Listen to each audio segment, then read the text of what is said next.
அப்பவும் இப்பவும் எப்பவும் சென்னை அதிரடி கலெக்ஷன் சரவெடி செலிப்ரேஷன். அவ்வளோ பிரமாதமா இருக்கு.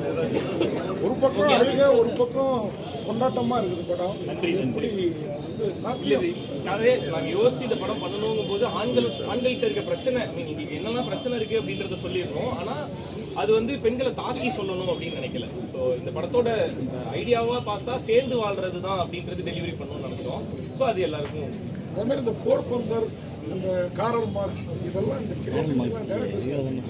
வேற லெவல். அதாவது இந்த மாதிரி தப்பு பண்ண மாட்டாங்க, ஆனா தப்பு பண்ணுவாங்க. நம்ம பொறுத்துக்கிட்டு இருப்போம். எக்ஸ்ட்ரா நிறைய இந்த படத்தை வந்து நாளைக்கே முன்னாடி கூட்டு போய்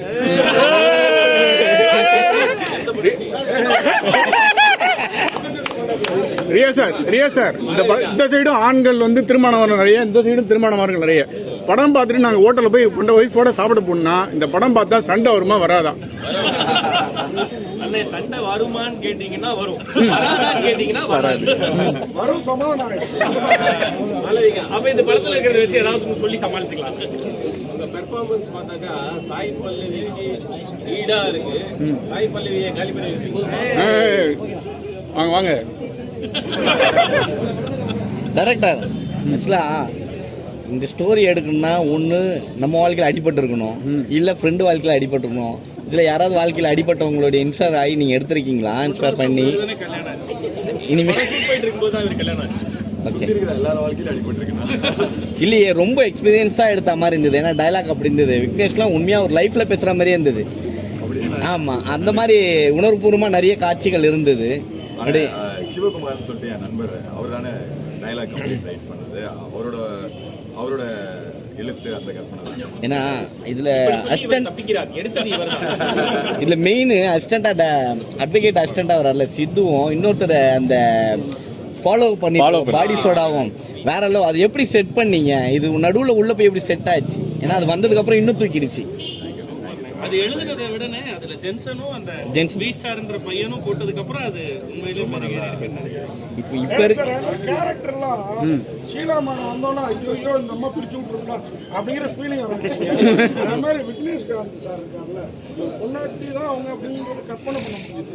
அந்த கோர்ட் சீன்ல பேசினா பாருங்க, இவரை நான் வந்து ரிவ்யூவில் திட்டிருக்கேன். ஆனா இந்த படம் நடிகை கிடையாது, பாராட்டுற அளவுக்கு நானே முன் வந்துட்டேன். அந்த அளவுக்கு பிரமாதமா வேலை வச்சிருக்கீங்க. சார் இது இந்த டைட்டில் வந்து பாண்டியன் சார் கொல்ல ஆண் பாவம். ஸோ அவருக்கு முதல்ல போட்டு காமிச்சிங்களா? அவர் என்ன சொன்னார்? அவர்கிட்ட ப்ராப்பராக இன்ஃபார்ம் பண்ணிட்டு, சார் கண்டிப்பாக இந்த டைட்டில் ஜஸ்டிஃபை பண்ணுற மாதிரியான படமாக தான் சார் இருக்குன்னு சொல்லிட்டு அவர்கிட்ட ப்ராப்பராக இன்ஃபார்ம் பண்ணி பெர்மிஷன் வாங்கிட்டு தானே வருது. அவருக்காக ஆவலாக வெயிட் பண்ணிட்டு இருக்கேன். அவருக்கு நேரம் கொடுத்தா கண்டிப்பாக போட்டு. இது சார் படம் பார்த்தனால கேட்குறோம். படத்தில் ஃபுல்லாக ஆண்கள் பாவம் தான் நிறைய டைலாக் இருக்குது. எங்களுக்கு புரியுது.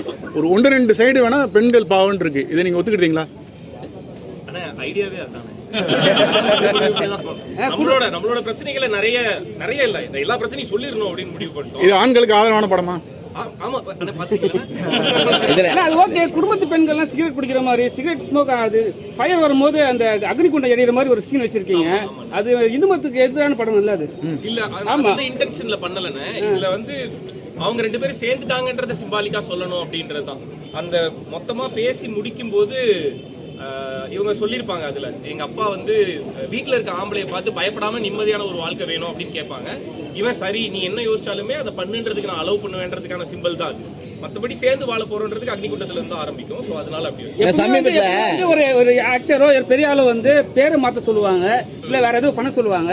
உங்க பேரை வந்து கற்பனை சொல்லியிருக்காரு இவரு மிஸ்கின்னு. எப்படி அது ஓகே, அவர் சொன்னது கரெக்ட் தான். ஆனா நார்மலா சேனல்ல இருந்து என்னை ரியோன்னு தானே கூப்பிடுறாங்க. அதை தான் அவர் சொன்னாரு. அது ஒரு அன்புல சொன்னாரு. நல்லா இருந்தது எனக்கும் கேட்கும்போது. சமீபத்தில் பார்த்தீங்கன்னா இங்கே சினிமாவில் தான் பார்த்தீங்கன்னா டைவர்ஸ் கேஸுக்கு நிறைய ஆகுது. உங்களுக்கே தெரியும், பெரிய பெரிய நடிகர்கள், பெரிய ஆக்டர்ஸ் எல்லாம் பிரிஞ்சு போறாங்க. ஒருவேளை அவங்களெல்லாம் கூப்பிட்டு காமிச்சிங்கன்னா சேரத்துக்கான வாய்ப்பு கிடைக்கலாம்ல? சினிமான்றதுனால வெளில தெரியுதுங்க. நாங்கள் இந்த படத்துக்கு ரிசர்ச் போட்டப்ப அதிகமாக டைவர்ஸ் கேசஸ் நடந்துக்கிட்டு தான் இருக்குது. அது நிறைய கேஸ் கட்டெல்லாம் வாங்கி படித்தோம். இந்த மாதிரி நிறைய விஷயங்கள் இருக்குது அப்படிங்கிறது. சினிமான்றதுனால வெளில தெரியுது, மற்றதெல்லாம் வெளில தெரியல. அவ்வளோ நாங்கள் அந்த ரிசர்ச் பண்ணும்போது most of the divorce case வந்து ரொம்ப சின்ன காரணங்களுக்காக இருக்கும். அது என்னன்னா ஒரு மணி நேரம் உட்காந்து பேசினாவே அந்த பிரச்சனை முடிஞ்சிடும். சார் முன்னாடிலாம் ஸ்கூல் பசங்களுக்கு படம் நல்ல படத்தை போட்டு இந்த மாதிரி டைவர்ஸ் அப்ளை பண்ணி கோர்ட்டே உங்க படத்தை பரிந்துரை பண்ணணும். ஸ்கூல் பசங்க ஏன்டா காமிக்கிறேன் காலேஜ் தானப்பா. டைரக்டர் சார் ஆண் பாவம் பொல்லாத டைட்டில்ல ஆண்கிற லெட்டரை சுத்தி தாலி கட்டி விட்டுறீங்க, என்ன ரீசன்? அந்த ஆணை உடச்சு வர ஆண்ன்றது ஜென்ரலா எல்லா ஆண்களையும் குறிக்கணும். கல்யாணம் ஆன ஆண்களை குறிக்கணும் அப்படிங்கிறதுக்காக தான் அந்த தாலி ஆண் மேல சுத்தி அது உடையிற மாதிரி. இந்த தாலி அடிமைத்தனம்னு ஒரு டயலாக் வருது, அதை வந்து நீங்க ஒத்துக்கிட்டீங்களா? ஏன்னா ஒவ்வொரு மதத்துக்கு ஒவ்வொரு மாதிரி தாலி இருக்கு. கிறிஸ்டின்லாம் இது பண்ணுவாங்க. எனக்கு தெரியும் நீங்க எல்லாருமே கல்யாணம் பண்ணிருப்பீங்க, தாலி கட்டிருப்பீங்கன்னு நினைக்கிறேன். அது அடிமைத்தனமா இல்லையா? ஆனா ஒவ்வொருத்தரோட பார்வையை பொறுத்து எனக்கு இது பிடிச்சிருக்கு அப்படின்னு கட்டுறவங்களுக்கு அது பிடிச்சிருக்கு, இது வேணாம் சொல்றவங்களுக்கு அது வேணாம். அதுல நம்ம இதுல விக்னேஷ் இதுல ஒரு டயலாக் வருது. ஒரு கதை விக்னேஷ் இதுல செகண்ட் ஹாஃப்ல இருந்து அவருக்கு வந்து இது டயலாக் ரொம்ப கம்மி ஆயிடுச்சு. அது வந்து ஒரு ஹீரோ எப்படி ஒத்துக்குனாரு? ஆனா அவர் இந்த கேரக்டரா வாழ்ந்துட்டாரு. விக்னேஷ் இதுல ஒரு டயலாக் வருது, தந்தை பெரியார் மாதிரி கல்யாணத்துக்கு முன்னாடி பேசுறீங்கடா அதுக்கப்புறம் மாறிடுறீங்கடான்னு. அதை எப்படி செட் பண்ணீங்க? ஏன்னா அந்த இடத்துல எல்லாருமே அப்படிதான் இருக்காங்க. கல்யாணத்துக்கு முன்னாடி சுதந்திரம் கொடுக்கணும் தான் எல்லாமே ஆசைப்படுறாங்க. ஆனா தாலி கட்டினதுக்கு அப்புறம் அது மாறுது.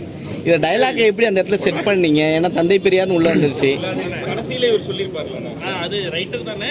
அதுல கடைசியில அதானே, அதாவது கல்யாணத்துக்கு முன்னாடி உனக்கு நீ தான் எனக்கு நான் தான் பெர்ஃபெக்டா காட்டிக்கிறதுக்காக ஒரு முகத்திரையை போட்டு அதுக்கப்புறம் அதை மெயின்டைன் பண்ண முடியாம தான் இங்க வந்து நிக்கிறாங்கன்னு கடைசியில சொல்லியிருப்பாரு.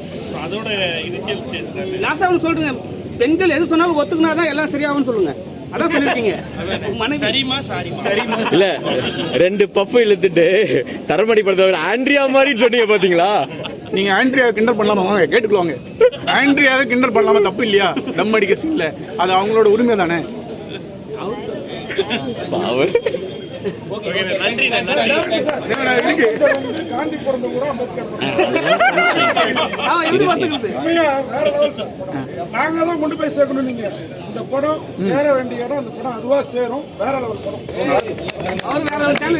அவர் சேனலுக்கு அப்பவும் இப்பவும் எப்பவும் சென்னை அதிரடி கலெக்ஷன் சரவெடி செலிப்ரேஷன்.